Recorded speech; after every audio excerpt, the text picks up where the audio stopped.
téléspectateur yu ITV di leen nuyu di leen ziar di leen dalal jàmm seen émission kennu askan wi ñu am mbégte dellu si fi naka noonu tey jii ñu am mbégte dalal maître Atap Goudiaby nekk secrétaire général bu Union nationale des travailleurs de la justice ñu fas yéene waxtaanee lépp lu jëm ci wàllum yoon rawatina nag fonds commun yi nga xamante ni ñoom ñiy liggéey ci wàllum yoon rawatina greffier yi ñoom ñu ngi koy sàkku moo tax fan yi rek ñoo amaloon benn lu ñuy wax arrêt de travail fukki fan ak benn suweeru mais loolu yëpp nañ fas yéene yaatal ci bile émission maître Atap man lay dalal jàmm ci plateau Kennu Askan Wi fii si ITV. maa ngi lay dalal jàmm El Hadj Malick di la sant di la gërëm. di naan déwénati maa ngi ñaan yàlla boole ñu baal fekkee déwén yu bëri. alors yàlla bàyyi Sénégal si jàmm. maa ngi fàttali que man maay maître Atap Goudiaby. greffier au tribunal d'instance de Guédiawaye. Par ailleurs aussi secrétaire général de l'Union nationale des travailleurs de la justice.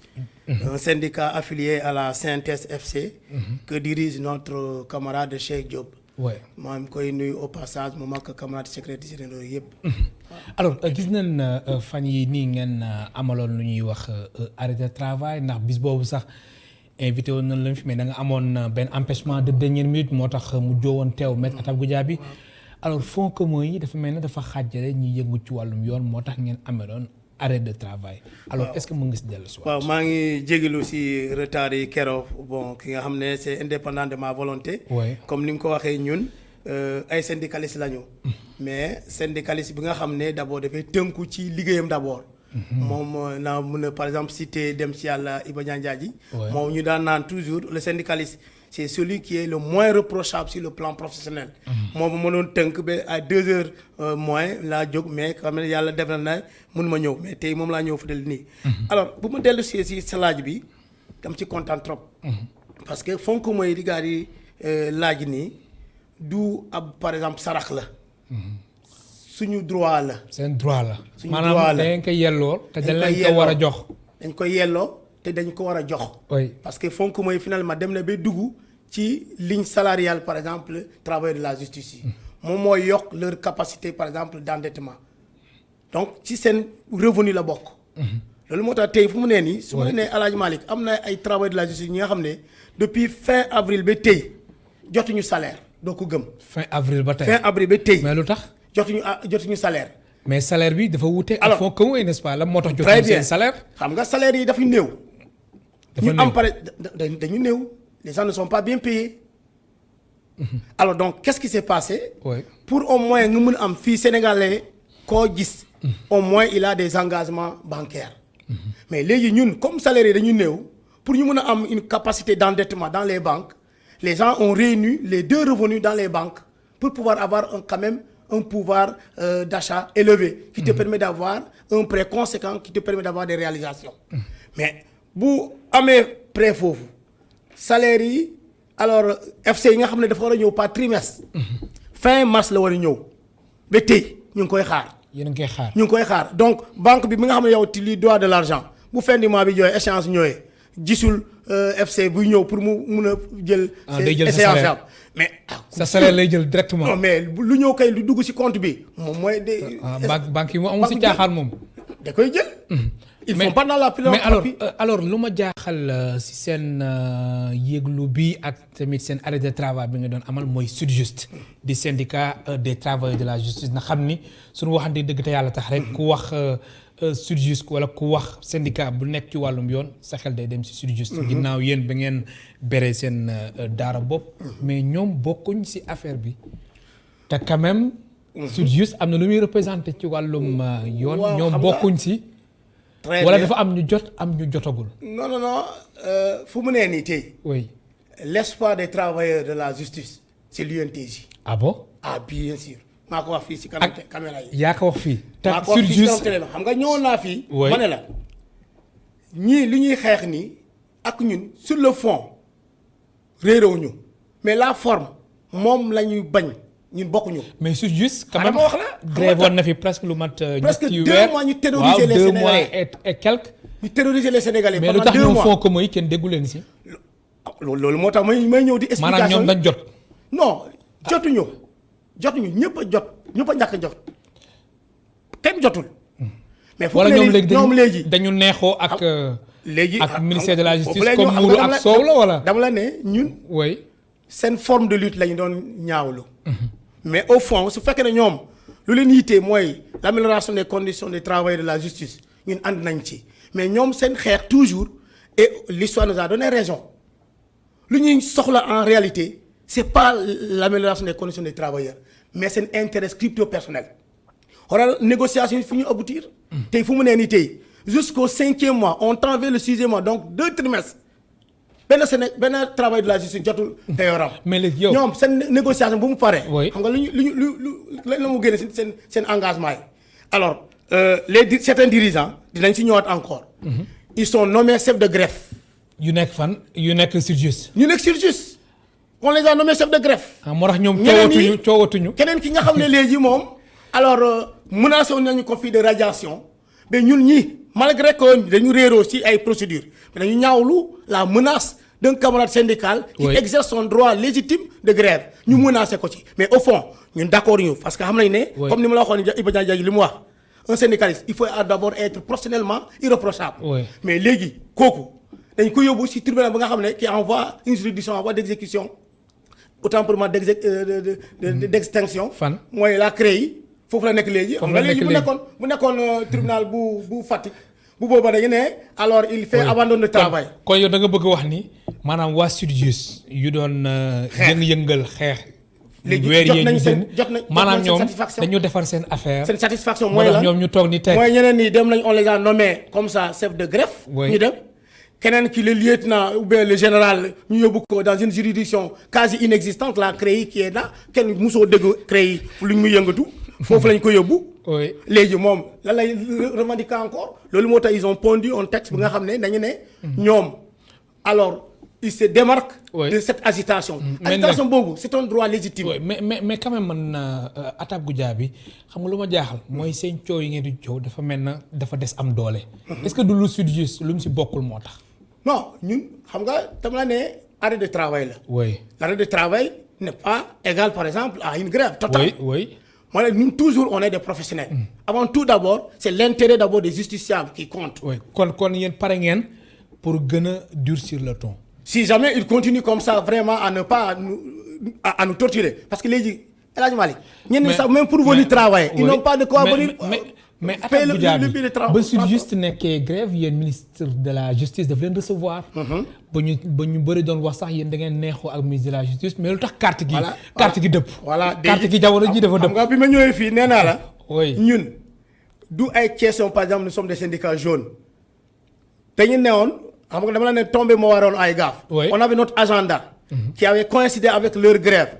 ñu dem à rencontrer le ministre nous a reçus ñu dem rencontrer ko. Normalement, comme on l'avait voulu dérouler, nous faisons mais le problème aussi, moi, ba ngeen demee ci ministre de la justice, dafa mel na waxoo leen fa seen doléance prise de contact ngeen doon def. si non seen ay doléance yi leen tax a jóg comme ay fonds communs est-ce que waxtaan ngeen. non mais on n'avait pas encore à dérouler d'abord. On n'avait pas encore à dérouler. C'était juste après la construction mais le problème aussi mooy xamoo ngeen ni. si seen perspective fonds communs si la bokk. mais occasion la woon aussi ngeen waxtaanee que ak ministre de la justice maître Malick Sall. non mais ñoom déjà xam nañu ne que syndicat bu sosoo dans un secteur. jafe-jafe yi fa nekk ñoom la ñuy porter. xam nañ ne notre existence c'est pour défendre les intérêts des travailleurs de la justice et parmi ces intérêts c'est mooy problème par exemple FCI xam nga FCI xanaa ma taxaw si bu baax lu tax retard bii mooy am na benn problème bi nga xam ne ñun joolee dañ koy wax mooy naxaate xam nga fu mu yem ci wetu géej baa ngi ne le anamu ma ne leen dellu na si biir géej gi boo weddee dugal si biir mais si joor gi bi nii comme ça à terre pleine mënoo naxaate foofu dañu xamaloon na au sortir de cette grève là. qui a tenu en haleine tous les Sénégalais. te boobu jamono jooju yéen bokkoo leen woon ci grève bi. ñun bokkuñu woon parce que xam nañ ne fu ñuy mujjee ñoom seen intérêt sport moo leen yitte mais du intérêt travailleur yi loolu moo tax ñun bokkuñu. mais yéen tamit jamono ji est-ce que seen intérêt moom moo leen tax a jóg. 2018 ñun ñoo xeexoon est-ce que jamono ji seen intérêt taxu leen jóg. comme li ngeen di reprocher waa Surjus. yéen tamit waa Union nationale des travailleurs de la justice. est-ce que seen aajo su fajoo doo leen toog ni teg. non ban aajo mooy maanaam par exemple les travailleurs ont reçu leur FC. oui mooy suñu aajo. waaw mais les travailleurs sont restés depuis presque 2 mois sans salaire suñu jotee seen payoor bu boobaa suñu intérêt est déjà rempli bu boobaa ñun jot nañu suñu. non waxuma salaire yi mais fonds commun yi laa wax. mooy fonds commun yi dama la ne fonds commun ak salaire yi dañu bokk. dañu ànd ci compte. Finalement léegi fu mu leen di tey beaucoup de travailleurs de la justice n'ont pas de salaire à cause de ce retard là qui a été orchestré par ñoom seen négociation yi. par ñan ñoo waa ñu doon négocier. ah bon xam nga lu tax. bu ñu jógee ci négociation dañuy xamal ne nii que. il lève le mot d'ordre parce que jot nañu ay primes. ay primes en dehors des fonds communs de grève. nekk des fourras ay naxee mbaay la qu'est-ce qui s'est passé jot nañu l'arrêté conjoint qui est signé par le ministre Malick Sall et le ministre de l'économie. des finances. Abdoulaye Daouda Diallo dans un rubrique très clair un article 2 qui dispose que. Oui. Les dépenses autorisées par les fonds communs de greffe sont 2 points les primes accordées au personnel des juridictions et les fonds communs de greffe ce qui veut dire lu ñu naan ay primes la décret si suñu fonds communs yi lañu doon di jox ko ni naan ay primes la bu ñu ko forcer def ko par exemple au mois de décembre. ñu ñëw def ko au mois de début février mais ci compte boobu la ñu tibb di fay ñu ko ñu naan ay primes la décret du ay primes. L'argent que les gens versent pour les FC là moom la ñu doon pour jéem nag finalement léegi fu mu ne nii ils sont partis ils ont trouvé que le compte là est vide il y a rien. kon lii yëpp dafa bokk ci négociation yi nga xamante ne justice moom la doon amal ak waa ministère de la justice. loolu moo tax léegi moom moo waral li ni mel. ñoom ñoo waxal seen bopp et c'est le ministère de la chancellerie qui a publié ñoom seen article comme quoi léegi ñoom ils n'ont aucun reproche à faire. contre par exemple la chancellerie. jamono bi nga xam ne les travailleurs n'arrivent même pas à avoir le billet de transport. yow nga naan léegi amoo mais bien sûr. loolu am na kay. mais kon situation bi toll na foofu Maître Atab Goudiaby. am na ñi nga xam ne ils n'ont même pas de quoi te payer le billet de transport pour aller travailler mais ki nga xam ne amul salaire. d'abord il y a certains qui sont même menacés d'expulsion dans leur logement. parce qu'ils n'ont pas honoré vraiment leur engagement. mais loolu est-ce que du am conséquence si liggéey bi ngeen di liggéey. muy wàllum yoon. nga xamante ni dafa bëree ay des fois ay tentations si fànn yu bëree alors est-ce que tamit du am benn njeexital si wàllum yoon. mais bien sûr si liggéeykat yi nga xamante ni mbir mi moom la dal. ki nga xam ne au moins ñëw nga yow tu es menacé par ton bailleur. mu ñëw taxaw la nee la indi la par exemple alors assignation commandement tendant à paiement d'un huissier pour ton expulsion boo ñëwee tu penses que tu auras l'esprit tranquille pour prendre une audience boo sëgee fi nga xam ne par exemple madame mu ngi lay envoyé texto naan la xale yi seen ndekki motul ba xale yi dàq nañu leen école kooku dina mën a concentrer pour jël audience. c'est pas possible loolu moo tax ñu ne leen ñun. lu tax ñu jóg du ay question par exemple ay intérêts crypto personnels. ou bien par exemple dañu contre alors bëgg a perturber pour perturber loolu moo tax dañu ne. arrêt de travail bi pour yëgal autorité bi. xamal ne que sa doom yi nga xam ne ñoom ñoo nekk ci juridiction yi di xeex di dee. ñu ngi sonn. fonk mooy dafa doon noonu. diis na. fonk mooy waaw diis na. non dama ne gisoo boo gisee léegi ñu ni Sénégal les travailleurs di ko boole. c'est pour au moins mu aw tane. kon tanewul. mais su dee moom rek la ça va wala. ça va à peu près ñaata la toll. lan fonk mooy. à peu près ku nekk ñaata ngay am. non ça dépend par exemple selon par exemple les statuts. soit les greffiers en chef. les secrétaires de greffe. mais si xayma fan la tàmbalee ak ba fan la yam. non xaalis boobu yow kay kan mooy ñëw di wax lii lay fayeeku. non waxuma la loolu de waxuma la li ngeen di fayeeku de. mooy fonds commun bi laa wax. mais ça rentre dans les revenus des travailleurs de la justice. mais dama ni ndax fonds commun bi diis na. fonds commun ça rentre dans les revenus des travailleurs de la justice. moom moo koy au moins élevé pour mu aw tane. donc loolu. alors situation bi ba kañ Maître Atab Goudiaby. situation bi loolu la wax est-ce que saisir ngeen waa chancellerie. la chancellerie. on les a saisis ba léegi nanguñu par exemple wax mbir mi fan la cànge. te yéen ni ngeen neexee woon ak waa chancellerie rek. non du question ay neexoo. mais da ngeen neexee woon ndax yéen ba surjust di nekkoon si grève yéen temps yooyu grève woo leen. yéen ak chancellerie seen diggante. c'est pas la chancellerie qui nous a dit de ne pas aller en grève. non wax ma loolu mais dama ne jamono jooju seen diggante dafa neexoon. non peut-être moom moo si trouvé son compte. kan chancellerie. waaw moo si trouvé son compte par exemple dans la position responsable. mais jamono jooju surjust da doon wax ni chancellerie dafa diviser pour mieux régner. ñoom c'est leur analyse la preuve aujourd'hui ñoom ñoo wax ne léegi ñoom ñaar léegi ay mburu ak soow lañu. ay mburu ak soow lañu. ñoom ñoo ko wax. ñoom ñan waa SYTJUST. waa SYTJUST. kon ñoom c'est le ministère même qui a publié leur texte là. waaw xam nga léegi loolu moo tax ma ne la ñun lu dul vraiment intérêt travailleurs de la justice yi ñi nga xam ne tey ñoom ñoo sonn ñi jotuñu seen salaire. ñu passé par exemple Ramadan bu nga xam ne bu gën a métti ci Ramadan ñuy traversé. ñu ñëw léegi ñu ne Korité alors ils l'ont passé vraiment dans des conditions exécrables ñoom ñoo ñu yite ñun. loolu moo tax keroog bu ma raté alors émission bi mu métti ma lool parce que day mel ni alors je ne suis pas sérieux devant vraiment la souffrance de mes camarades de travail de la justice. non keroog kay xam naa ne moom maa ngi leen di baalu bu baax tey moom tey moom ni nga teelee jug moom. ba teel a ñëw xam naa ne keroog moom soo ko defoon moom du am problème. boobu loolu moom comprendre nañu. non mais keroog aussi comme li ma la ko waxee c'était le travail. oui ñun li UNTS yi. c'est des membres responsables qui tiennent correctement leur travail. comme waa SYTJUST rek wala. bon. comme waa SYTJUST man de sama groupe laa xam. sa groupe nga xam sama groupe laa xam loolu moo tax ma ne. lu dem nii loolu aussi ñu ngi koy attirer l'attention de la chancellerie. oui. toog fële di ñu sandi ay greffier en chef intérimaire dafa war a jeex. jamono ji fu mu ne nii tey alors j'ai mon ancien ADG du TGI grande instance bu Dakar. oui bu Dakar bu ñu fêté son départ aujourd'hui ñoom seen corps presque jeex nañu. léegi ay intérimaires rek nañ fi. ay intérimaires kese. mais ba kañ. l'intérimaire ça doit cesser. situation bu ñu dugal nii ñoom avec leur négociation là ils nous ont ramené 30 ans en arrière au moment où le greffe restait pendant des années sans pourtant qu'on organise le concours de greffier en chef. léegi on a éteint ce corps de greffier en chef. Oui. On a créé un nouveau corps des administrateurs de greffe mais jusqu'à présent la chancellerie n'organise pas le concours pour permettre aux gens de postuler pour avancer. am na solo ma fàttali suñu mbokk tey spectateurs yi ñu ngi dalal maître Atab Goudiaby nekk secrétaire général bu Union nationale des travailleurs de la justice alors maître Atab Goudiaby gestion transparente jëm ci wàllum fonds communs yi est-ce que jotul tamit. maanaam fonds communs yi. ñu gérer que loolu ba mbir mi jaar yoon. waaw question bu ma neex la. parce que fu mu ne nii tey.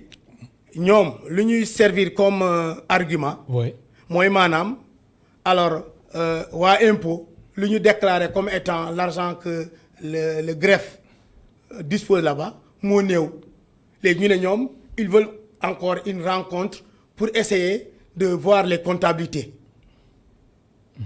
alors que ñun tribunal balaa yow sa dossier ñu enrôler ko. da ngay fay quittance nga dem verser ko fële. c'est très facile. chaque fin du mois au moins yow greffier en chef tu sais très bien quelles sont les quittances qui sont là. kon gestion bi dañ ko war a saytuwaat. ah coup sûr gestion bi war nañ ko saytuwaat am bu baax. parce que même si bu ñu ŋañee par exemple nee fii am na retard mais retard bi lu ko indi aussi c'est la non transparence de cette gestion des fonds communs.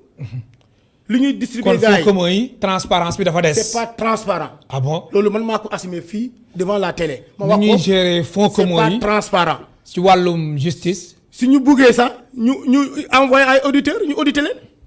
pour mu gën a leer. kon lan nga jàpp ni moom moo laxasu si fonds communs yi maître Atab Goudiaby. moo ñu jaaxal ñun ñëpp à chaque fois dañuy ñëw ñu ne lii ngeen fay am comme montant non lii dafa néew ñu demaat encore 2 jours 3 jours ñu ne yokku na loolu comptabilité bu transparente la. nga ñëw tey mbir mi leeru seen bopp. su tey ñu leen yokku na wàññeeku na. dañuy ñëw ñu ne non montant bii ngeen ko fa am masse bi moo fa am. ñu ne non masse bi dafa tuuti. te du am benn justification. masse bi dafa tuuti non alors li ñu versé war na ëpp lii ñu dawal 2 jours 3 jours wala une semaine ñu ne masse bi yokku na fa la nekkoon lu yokku noonu fu mu nekkoon. maanaam si diggante bi lu yokku noonu fa la nekkoon. xaalis boobu fa la nekkoon moom la ñu jar a laaj ñu wax ñu loolu à chaque fois ce jeu de yooyu la. alors tuuti na alors ñu dawal tuuti mu yokku. lu ñëwul yokkul fa la nekkoon. alors yéen waa Union nationale des travailleurs de la justice. la ngeen di proposer kilifa yi su ko defee gestion fonds communs yi mu nekk lu équitable naka noonu aussi mu jaar yoon. fu mu nee ni ñun tant que créé ñu des régies financières au niveau des greffes. que suñu xaalis di transiter par les impôts. ñëw trésor transparence du am. il faudrait au moins qu'il y ait une régie financière au niveau des greffes de sorte que. li ñu par exemple versé pour état ñun greffe ñoo koy téye versé ko état li nga xam ne moom mooy dem pour fonds commun la masse à partager ñi nga xam ne compte boobu ñun ñi waa greffe ñoo koy gérer mais tant que ñeneen ñoo ñu koy gérer lii toujours lëndëm bii du jeex. kon yéen mbir mi ne ngeen ko waroon gérer seen bopp. ah bien à coup sûr may gérer sama compte. mais man je ne suis pas mais na ngeen ko war a mën a gérer yéen. ah. na ngeen ko war a mën a gérer. mais naka ñu bàyyi ngeen gérer ko. mais bien sûr. c'est-à-dire compte boobu fu nga xam ne fu l'argent par exemple destiné au fonds commun. oui mu doon vraiment alors le greffe moo koy gérer compte boobu. mais pas des tiers comme par exemple le trésor ou bien xaalis bi di jaar par impôt après mu mun a atterrir. mais est-ce que du procédure bi moo laaj loolu. est-ce que du procédure bi mbir mi foofu mu jaar foofu. Maître Atab Goudiaby les textes là oui. bon lu ma yàlla baale mais du yàlla moo ñu ko wàcc ci suuf. mais loolu moo nekk ci texte yi. ñun ñoo ko. loolu moo nekk ci texte yi pour le moment loolu moo tax ma koy ñaawlu. pour le moment kon dañu war a indi ay coppite ci texte yi maanaam ñu réformer ko. la procédure vraiment alors pour FCI il faut ñu changer ko tant que changer wuñu ko coow li découragement bi a nekk ci greffe bi du mus a jeex. kon da nga jàpp ni mbir mi yoon bu muy jaar xaalis yi mën na tag fenn. loolu moo tax à chaque fois bu ñëwee dañuy ne am ngeen fi masse bu toll nii ñu ne déedéet ñu weddi ko ñu dawal quelques jours ou bien quelques semaines mu ñëw mu yokku gis nga depuis déjà fin avril. ba tey ñoom ñu ngi ils ne devraient même pas se réunir c'est-à-dire dès la première quinzaine du quatrième mois ils devraient se réunir. donc depuis le 15 avril ils devraient se réunir. alors ba tey. alors ça fait un mois. alors su weesoo tamit lépp jëm ci wàllum gestion ñu taxaw foofu est-ce que da ngeen jàpp ni dañu war a publier ñi nga xamante ni ñoom ñoo ko yelloo maanaam liste bénéficiaires yi. ñu publier ko. waaw maanaam ngeen xam yéen exactement mbir mi montant bi lii la toll kan ak kan moo am kan ak kan moo amul. pour mbir mi jaar yoon. non c'est à coup sûr loolu aussi ça fait partie vraiment de la gestion transparente pour ñu xam exactement. oui kan ak kan mooy émarger si fonds commun yi mais ba tey aussi xamuñu kan mooy si émarger kan moo dul émarger. wala mbir mi dafa laaj sutura wala dafa war a leer. mais xaalis mbooloo. oui Alaaji Malick xaalis mbooloo na leer moo gën. ay sutura yooyu. tamit c'est des fonds communs comme son nom l'indique. oui dafa war a leer c'est des fonds publics. oui dafa war a leer amul secret fii. oui du greffe kese moo am ay fonds communs douane am na ko impôt am na ko trésor am na ko impôt ñeneen am nañ ko. donc pourquoi di nekk fii di ko entourer benn enveloppe de secret loolu yëpp. lu leeru moo fa nekk loolu moo tax alors à chaque fois ñu naan xaalis bëggul coow amu fi. waaw coow amu fi. coow amu fi ñun lu ñu laaj. kon yow gëmoo lu ñuy wax xaalis bëggul coow mais fii moom. dafa war a leer. gëmuma ko dafa war a leer nañ mel ni midi dafa war a leer. alors tekkaaral sur juste. yow da nga jàpp ni ñoom jotuñu mais est-ce que jotuñu ñoom. est-ce que yow mën na am jot ñu jot te yow yëgoo ko. Maître Atab Goudiaby non mënuñu jot. loolu moom à leur décharge je peux parler à leur décharge. jotuñu non jotuñu fu mu nee nii. Atab bi li nga wax nii moom ñoom jotuñu. ñoom jotuñu. bon en tout cas mën na am yëgoo ko. en tout cas li ma leer mooy bu ñuy virer.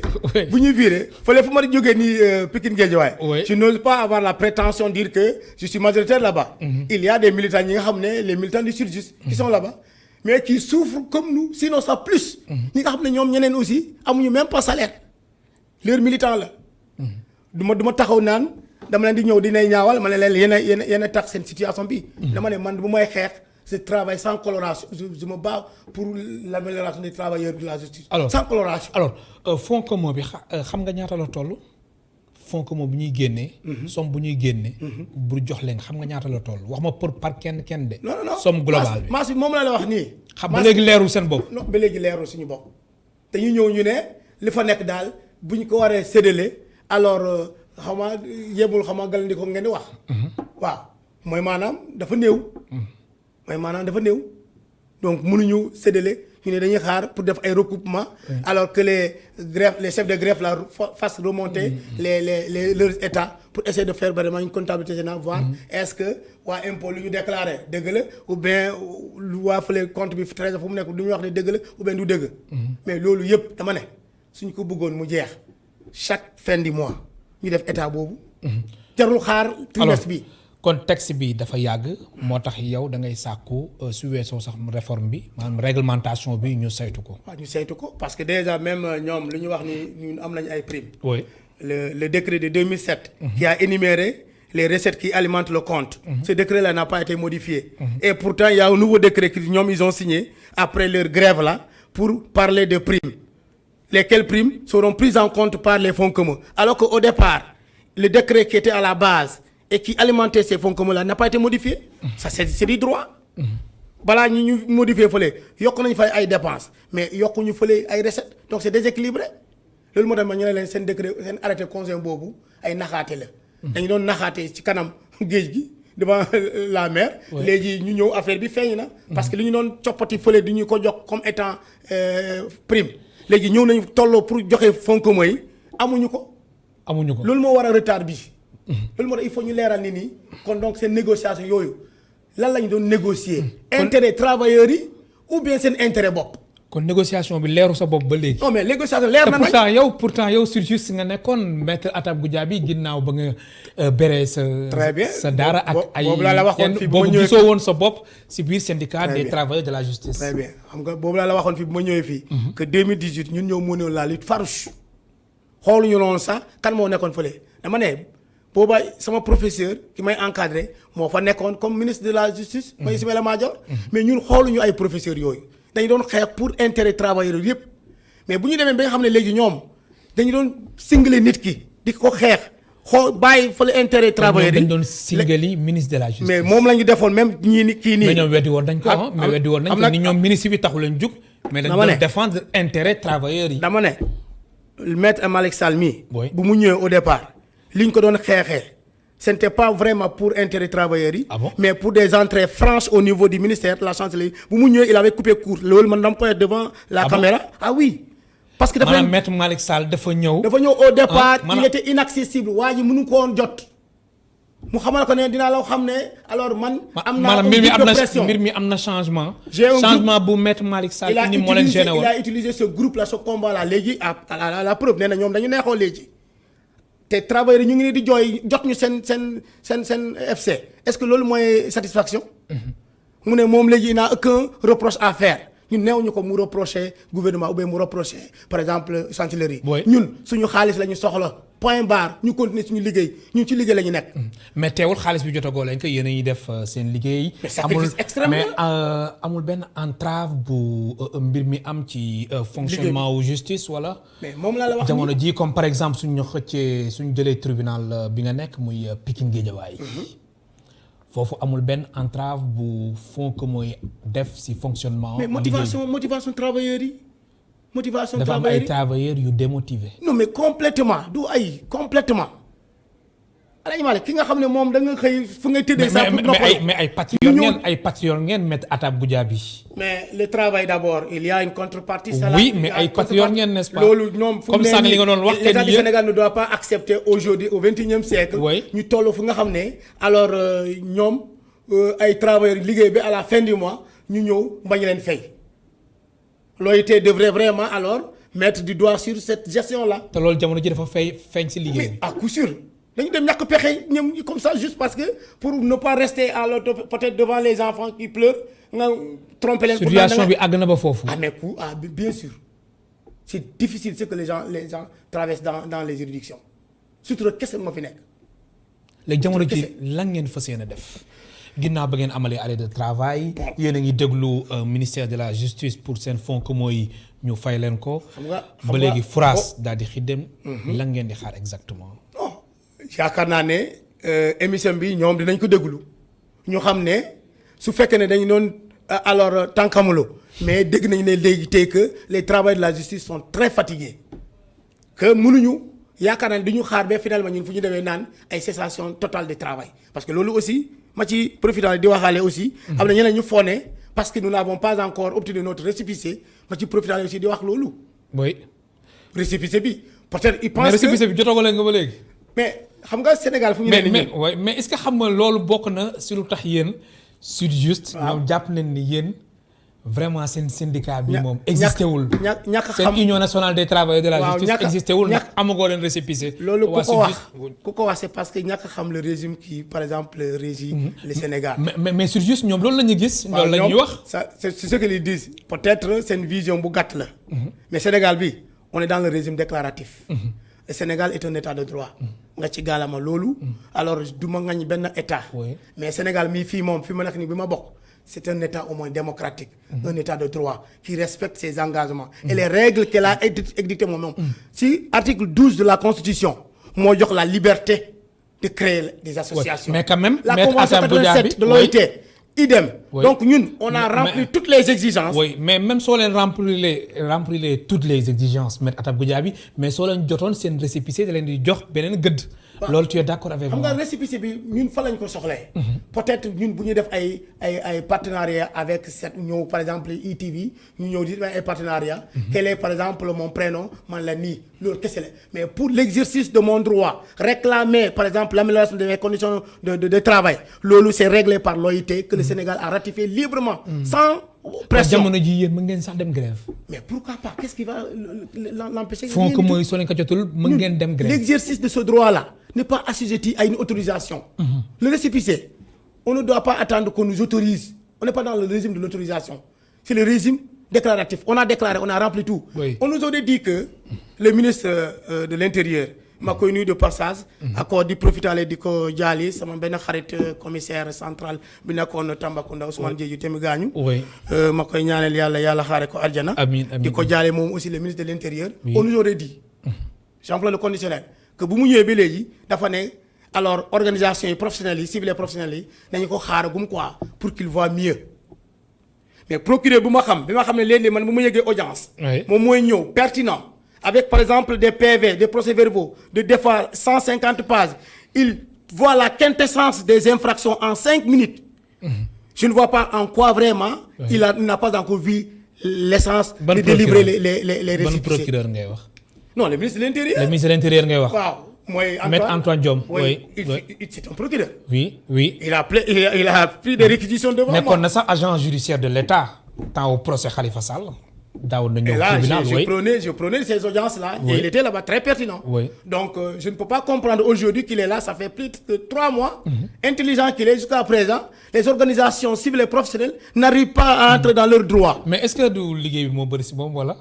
non liggéey bu bëri comment loolu booy gëstu peut-être bu fekkee ne ay organisations séditieuses ñun lu ñu jot fële mooy maanaam. xeex pour améliorer les conditions des travailleurs d'ailleurs loolu la ñu wane fële. dañu ñëw ñu ne du ñu dem directement ay grève yooyu di lor. travailleurs yi. on prend en compte souffrance travailleurs yi fële.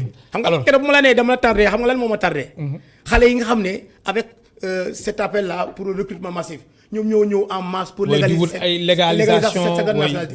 J'ai fait un guichet unique dem dugg ci secrétaire yi mu caché ma signé ñu génne ba 14h jot xaw ma ne 14h jot na. donc c'est pour leur dire que loolu jégal nañ la ko. ñun syndicat bi c'est pas un syndicat va-t-en-guerre. loolu moo tax par exemple ñu nekk fii. yéen nekkoo leen si comme surtout suñu defoon. ñaari weer grève yéen xalaatoo leen loolu. loolu moo tax ñu génne si. loolu moo tax ñu génne si seen barak bi seen gaal bi. ñu génne si mais ak foo ko moo bi est-ce que doo leen demaat rejoindre Sudjust ngeen nekkaat mburu ak soow. ñoom bëgguñu ñoom loolu ça les arrange pas. lu tax ñoom seen intérêt. non mais ngeen nekk si biir ngeen xeex si biir seen intérêt c'est satisfait. le général est déjà affecté dans un endroit où vraiment il ne sera pas inquiété. général kan mooy secrétaire général bi. waaw il est envoyé dans une juridiction en voie d'extinction. bu nga xam ne moom léegi ñu rayé ko de la carte judiciaire foofu la jëm léegi il n'est pas inquiété xam nga fële moom il était en abandon de poste c'était clair ñun quand on le menaçait mooy fatigue bi. c'était clair lu gars yi waxoon yëpp dëgg la.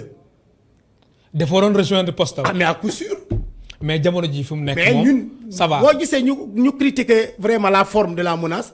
mooy maanaam c'est comme si tey seen ab travailleur warul jóg léegi di exercer son droit de grève. daroon na ko par exemple topp loolu en dehors de la grève. mais xaar grève bi di ko topp loolu ñu ne déedéet d'accord ñu loolu. alors ma fàttali suñu mbokk téléspectateurs yi ñu ngi dalal maître Atab Goudiaby nekk greffier ca tribunal bu Guédiawaye Pikine naka noonu maître Atab Goudiaby moom mooy secrétaire général bu Union nationale des travailleurs de la justice. alors maître Atab lu ñu desee si ay simili bëreewul. su ko waxtu bi wala su ko simili laajee ñu ñëwaat si mais foog ñu taxaw si li nga xamante ni moom moo di liggéeyu tribunal greffier yooyu gis nañ des fois nit ñi dañuy ñëw di fa wut ay këyit procédure bi jël temps mais loolu est-ce que waruñu ko dépasser quand même.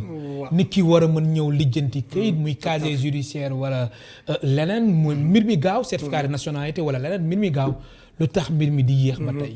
nit ñi di va et vient. waaw bon loolu peut-être xam nga am na différence le temps civil et le temps judiciaire. oui boobu loolu aussi nit ñi dañ koy réeré. waaw mais xam nga loolu moom loolu la ñuy wax ni le temps de la justice n'est pas le temps des autres n'est pas le temps de la presse. mais bon mais mbirum këyit tamit. waaw mbirum këyit non mbirum këyit aussi c'est très intéressant. bien sûr taxaw ci di xaar surtout cas par exemple nationalité bi ngay wax noonu. oui certificat de nationalité. certificat de nationalité. du n'importe comment la ñuy joxe nationalité sénégalaise. oui. mais procédure bi est-ce que tamit maanaam yéexaay bi mënuñ ko xaw a tuuti baral tuuti quand même non boo déposé am na circuit bu mu war a topp day dugg ci bureau courrier président bi jébal ko procureur loolu gars yi ñoom dañuy gis seen certificat nationalité rek mais fan la jaar ba ñu jox leen ko xamuñu il faut d'abord les réquisitions du procureur pour mu saytu exactement kii di naan moom dafa bëgg a nekk sénégalais est-ce que réellement c'est un sénégalais. balaa ñu jox par exemple ay nationalités ñi nga xam ne bon je ne vais pas citer ici mais. alors on voit même des nationalités sénégalaises procureur gis ko. à coup sûr c'est un acte communicable. qu'on communique au parquet. parquet jël réquisition bi soog a ñëwaat léegi ci président bi yóbbu ko greffe saisir yóbbu ko président signé ñu soog a délivrer xam nga déjà loolu ça va prendre du temps. avec le rush. bu bëree par exemple nit ñi des fois dañuy xaar ba concours bi taxaw jon mu ngi nii léegi clôture le 7 mu soog a ñëw nee damay déposer nationalité. maanaam Sénégalais yi dañuy bàyyi ba dernière minute. loolu maanaam ñu ñëw soqatoo leen foofu ñun ñëpp mais pour casier yi par exemple. casier judiciaire oui alors mun na gën a bar noonu si par exemple on informatisé. on informatisé parce que loolu. mais pourtant loolu ministre de la justice. mu ngi non wàllum dématérialisation informatisation oui. projet bi ñu c'est en cours. oui mais il faudrait au moins ñu rendre ko effectif. man mi tey judo jinga ki fële région de Ziguinchor su ma naree am casier je vais faire par exemple combien de kilomètres. avec par exemple 9000 aller 9000 retour pour aller donner 200 francs à l'État. donc mieux vaut ñu informatiser ko. te loolu mu ngi am ba léegi. mais man mii sax dëkk Ndar su ma bëggee am. casier judiciaire foog ma dem Ndar li jëm ko soog a ci mais quand même war nañ dépasser loolu. loolu aussi ça fait partie des combats de l'INTC bu nga xam ne au moins que moderniser parce que man sama syndicat nga ci gaalama j'ai des jeunes yi nga xam ne des jeunes quand même alors très professionnels. ñi nga xam ne yooyu yëpp seen xalaat yi màcc na vraiment pour vraiment alors rendre une justice tellement fiable et efficace aux justiciables. loolu kon informatisation bi rek moom mooy solution bi. moom mooy solution bi surtout pour le casier solution bi foofu la day gën a gaaw booba benn clic rek la ñu door ñu xam ne. waaw ndax nit ki comme ni nga wax rek dem dëkk bi fàttali ma dëkk bi nga wax léegi. jiñaa ji dem ba foofu. waaw di lijjanti yi 9000 aller 9000 retour mu nekk 18000 ba pare nga fay 200 francs à l'État. c'est insensé. c'est insensé. mais loolu doy na waar. loolu ci élément bi nga xam ne moom lay fa gars yi di fone alors au tribunal pour nga jot ko këyit dafa métti. rax si doon yeneen jugement yi mënoo ko am na juge nga xam ne tant que amul délai beneen délai bi nga xam ne boobu la ñu war a ko jox duñu la ko mën a jox. parce que on attend par exemple qu'il y ait pas des possibilités de voie de recours. par exemple un jugement qui est rendu il faudrait au moins si c'est contradictoire attendre 2 mois après. qu'on s'assure que maanaam jugement définitif bi. très bien ouais. loolu aussi kii ñëw yaakamte pour moom jot. këyitam du sotti non moom day naan non léegi tey bu may ñëw bu may dugg fii nii am na pas bu ma woo ndeysaan pour jugement d'hérédité di taxaw te man je comprends pourquoi comme ñun li ñuy jooyee nii tey suñu xaalis moom aussi peut-être ak dem si yàlla xale yi mu ko bàyyal il faut mu am jugement d'hérédité bi. mu dem banque bi mais aussi balaa mu dem banque la banque va lui demander le certificat non appel ni opposition qui rend définitif ce jugement te loolu tant que amul 2 mois mënu ko jot. te c'est le 27 bi lañ ko defar donc il faudra. 27 d'abord mai. oui 27 juin. ba juillet le 28 maintenant juin pour mu mun a am certificat non appel ni opposition xam nga kooku. fa mu xaar xiif di xaarloo loolu. oui alors day naan seen justice bi liggéey ñu. te alors que mbir mi dafa am yoon bu mu war a jaar. loolu moo tax li nga wax nii gars yi wax nañu dëgg il faudrait au moins que ministère bi joxe gars yi seen xaalis sérénité ñëw ci tribunal bi. gars yi am seen xel toogaat encore rendre service aux justiciables. alors maître Atap Goudiaby jamono ji casier judiciaire durée bi ñaata la. pour nga jot maanaam soo ko déposé xaar bi. non ñun fii à Pikine. oui bon avec le rush le lendemain nga koy jot à 15 heures. mais lu tax loolu tamit. maanaam soo déposé tey suba foog nga tey jii altine foog nga bàyyi ba suba si ngoon. mais am na est-ce que am na vérification. oui. am na vérification. oui c'est le greffe qui reçoit. oui mu vérifier alors le passé pénal de celui ce requérant là gars dañu foog ne dañuy ñëw rek remplir rek jox ko. ñu remplir jox man day am vérification. ah gisoo ci cas c'est l'extrait numéro 3 boo xoolee ci suuf am na par exemple les infractions et les peines même qui ont été prévues et punies par exemple ces infractions là. Donc su fekkee ne par exemple le gars n'a pas fait l'objet d'une condamnation da ngay gis ñu baare s'il a fait l'objet d'une condamnation alors da ngay gis ñu remplir à quelle date il a été condamné pour quelle peine ñu remplir ko ci casier bi. yooyu nit ñi dañuy yàkkamti foo ne léegi nit ñi dañuy ñëw rek remplir rek jox ko nii loolu moo dañuy yàkkamti naan ñu jox leen fii le procureur l'a instruit il faudra au moins attendre le lendemain après vérification ñu soog leen jox te il faut le greffe mu signer jox le procureur mu signer boo xoolee casier bi il y a 2 signatures. oui. Il y a la signature du greffe et la signature du parquet. Loolu avec le parquet aussi la surcharge de travail que le parquet a. Oui. Le greffe aussi. du casier kese la ñu am rek. Il y en a tant d'autres activités à faire. Bien sûr, oui. Donc loolu dans les 24 heures c'est régional. Alors dama daan dégg wala temps yi ma daan couvrir ay procès. ñu ni greffier ki nga xamante ni bañ doon wax ay waxu greffier ad hoc am ñu naan greffier moom procès bu mu seedewul rek procès boobu baaxul. loolu moo am ba tey wala. Bien sûr bon loolu moo tax ñu wax ay wax greffier ad hoc. oui mais une audience bi nga xam ne. greffier nekku fa sans la présence d'un greffier qui doit authentifier. oui qui doit être vraiment alors qui va départir les parties. moom mooy li nga xam ne bu amee réeroo entre ce que le parquet a requis à l'audience et ce que la décision a été rendue ou bien ci partie avocat yi lu ñu wax ci seen plaidoirie si bu feeñul ci jugement bi fu ñu war a dem fu sukkandiku mu ne leen fii lii la waxoon ci greffier bi lañ ko jëbee. donc léegi bu amul comme nous on est en sous-nombre. oui il faudrait aussi ñu yokk encore recrutement bi. oui alors ci lañ doon les textes là. depuis lors ñu dugal. alors kon greffier yi bëriwuñu. non bëriwuñu jamono ji non bëriwuñu. Sénégal. Ratio standard bi c'est par exemple un magistrat pour par exemple 2 greffiers mais ici c'est l'inverse un greffier par exemple qui travaille avec 5 magistrats. Et c'est pourquoi chaque fois les gens des fois nous lancent des pierres en disant que greffier yi ay xoju fi rek lañ fi nekk di toilette mais liggéey ñu di génn. di va et vient. mais va et vient yooyu su ma toogee sama bureau va et vient ma yow li nga bëgg a jot comme décision doo ko jot. oui oui. Parce que je dois au moins coordonner entre mon bureau, oui. Le bureau du greffier en chef, aller déposer la minute là-bas, ou bien le bureau de la présidente pour signature. loolu yow ba ma gisee man ma dem ko di ñëw nga ne nañu fi di va et vient. moo tax ngeen di va et vient. doo ko jot. oui am na solo va et vient mais. oui c'est-à-dire mais yëpp si liggéey bi la bi comprendre naa bu baax.